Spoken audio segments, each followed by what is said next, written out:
Hello అండి, అందరికీ నమస్తే. Happy Sunday. ఈరోజు నేను పెసరట్లు వేసి చూపిస్తాను. పెసల్లోని కొద్దిగా బియ్యం వేసి నేను గ్రైండ్ చేసుకున్నాను. అలాగే అల్లం పచ్చిమిర్చి కూడా బ్లెండర్లో వేసి సన్నగా చాప్ చేసుకోవాలి.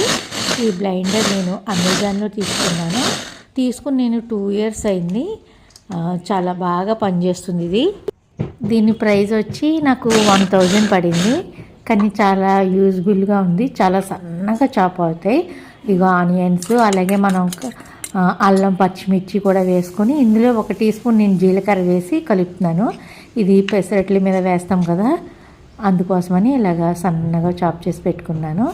ఇప్పుడు పెనం మీద ఒక గరిటెడు వేసుకోవాలి. పలుచగా తిప్పుకోవాలి.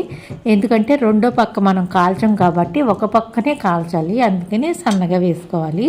పలుచగా వేసుకొని పైన ఆనియన్స్, మనం చాప్ చేసి పెట్టుకున్న ఆనియన్స్, అల్లం పచ్చిమిర్చి జీలకర్ర వేసుకోవాలి. ఇలాగా వేసుకొని దీనిపైన ఆయిల్ వేసుకోవాలి. ఆయిల్ బదులు నెయ్యి కూడా వేసుకోవచ్చు. నెయ్యితో అయితే చాలా బాగుంటుంది పెసరట్టు టేస్ట్.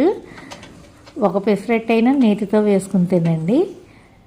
దీన్ని మీడియం ఫ్లేమ్ మీదే ఒక పక్క కాలిస్తేనే మీకు క్రిస్పీగా వస్తుంది అన్నమాట.